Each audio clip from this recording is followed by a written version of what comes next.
أعوذ بالله من الشيطان الرجيم بسم الله الرحمن الرحيم Alhamdulillahirabbil alamin. Selalu kita memuji Tuhan alam semesta, Allah Subhanahu wa taala. Dia zat yang paling layak untuk disembah, dicintai, ditunduki dan juga ditakuti. Dia maha berdiri sendiri. Dia maha hidup dan maha juga perkasa dan juga kuasa. Dia telah menyiapkan seluruh kebutuhan makhluk di muka bumi, dari makanan, minuman, udara, air, api, dan segala sesuatunya. Dan dia memerintahkan kita untuk menggunakan fasilitas tersebut sebagai untuk beribadah kepadanya. Dan setelah menggunakannya sebagai fasilitas, dan dia memerintahkan kita juga untuk bersyukur dan berterima kasih. Dan dengan itu semua maka akan selalu ditambah dan diberikan. Dan rangkuman kalimat syukur ini Allah jadikan dalam sebuah kalimat yang dimana semua manusia bisa mengucapkannya, yaitu Alhamdulillah. Maka jadilah orang yang selalu bersyukur dalam setiap keadaan. Salawat serta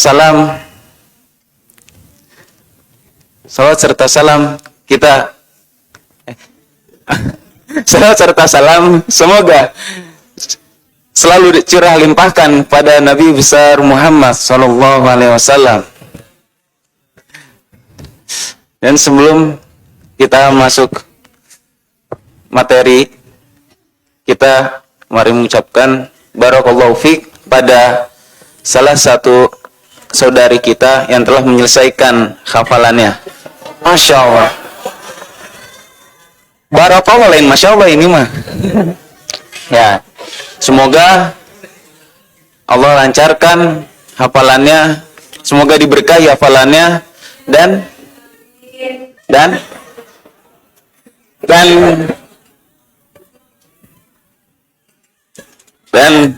semoga selalu dikuatkan. Ya, ini selalu diistiqomahkan dengan Al-Quran. Yang seperti kata Ustaz Saiful ya, layanilah Al-Quran dengan keterbatasan kita, maka Al-Quran akan Masya Allah, ya, itu dia. Ya, kita langsung masuk materi. Yang dari kemarin seperti udah beberapa hari yang lalu, dai dan daiyah kita telah menyampaikan tentang niat. Dan malam ini pada kesempatan hari ini saya akan membawakan hadis pertama dari kitab Arba'in An-Nawawi, yaitu innama amanu binniyat faquli manawa. Lanjutannya apa?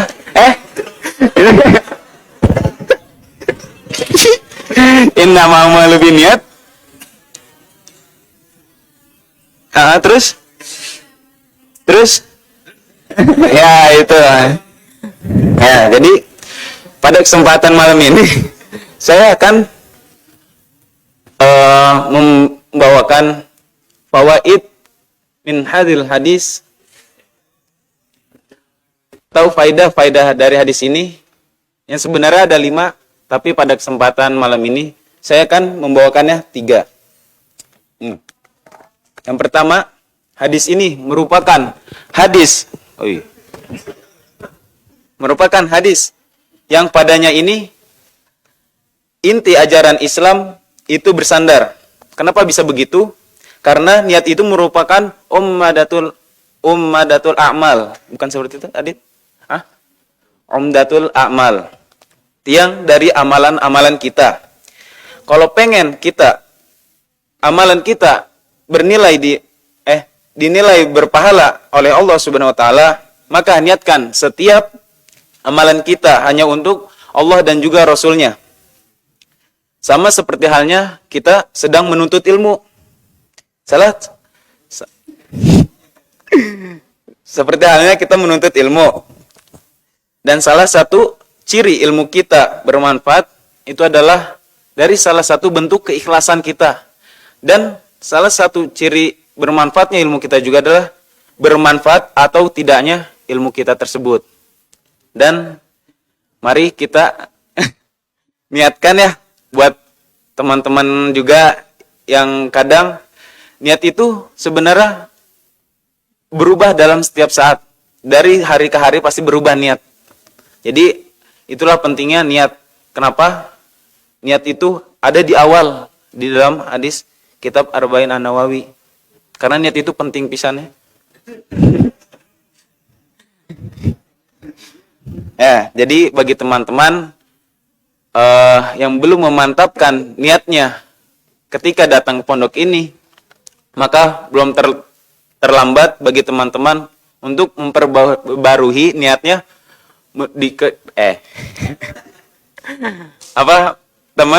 teman-teman datang ke sini perbarui niatnya untuk karena Allah.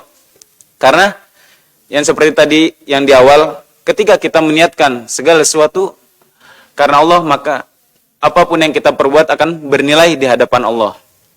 Jadi bagi teman-teman diniatkannya bahwasannya saya datang ke pondok ini untuk menuntut ilmu karena Allah, sehingga waktu 3 tahun yang dihabiskan oleh teman-teman tidak akan sia-sia. Karena waktu 3 tahun ini buat manusia sangat berharga, apalagi teman-teman masih muda. Nah,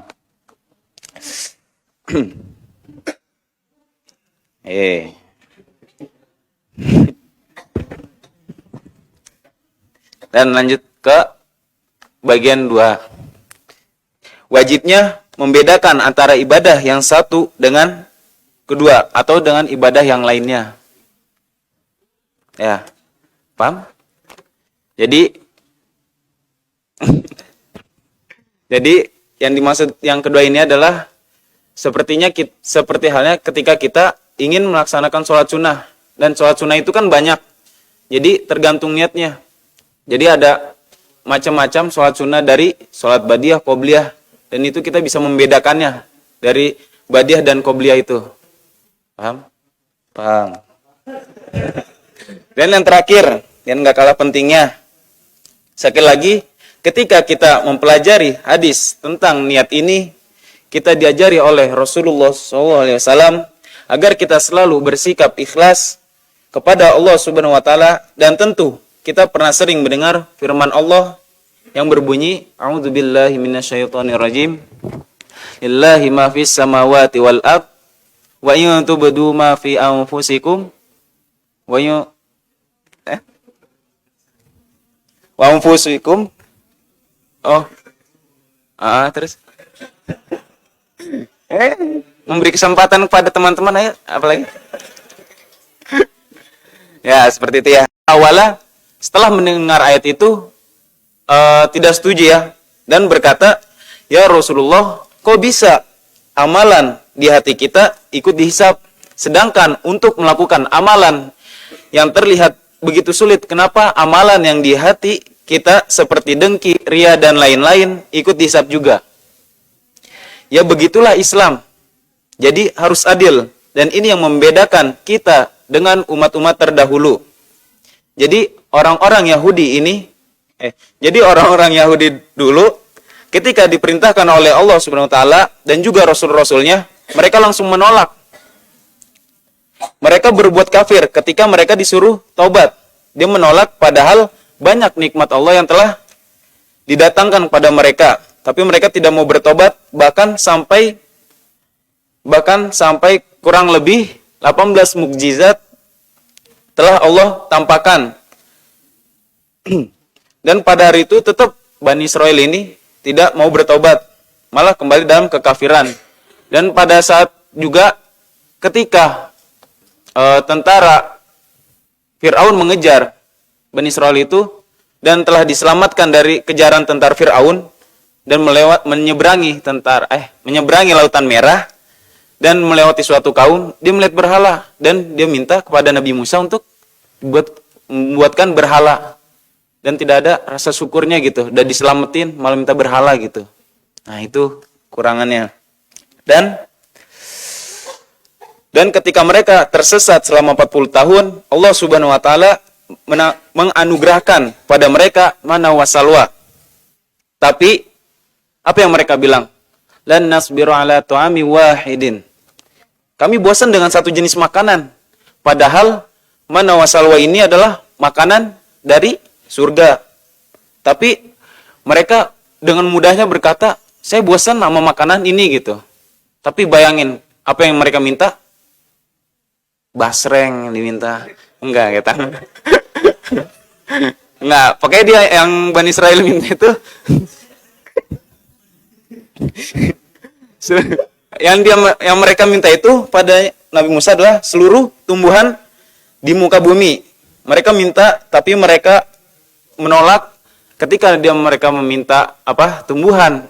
Semua tumbuhan yang ada di muka bumi ini, dan akhirnya dia menolak makanan dari surga tersebut. Jadi, sekali lagi hadis ini mengajarkan agar kita tetap terus bersikap ikhlas setiap amalan kita untuk Allah Subhanahu wa taala. Jadi sebelum tutup, nih ada sebuah cerita sedikit. Bukan lain. Nih, jadi yang setelah saya mentadaburi ya dari hadis ini, jadi benar gitu, ada benernya yang kata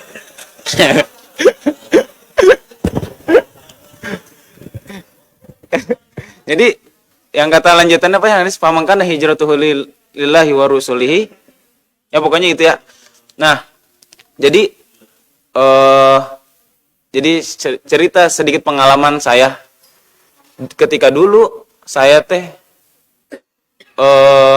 besarnya seadit, bahkan lebih besar dari adit. Dan ketika waktu itu, pokoknya ada yang beberapa cerita yang di skip. Pokoknya saya niatkan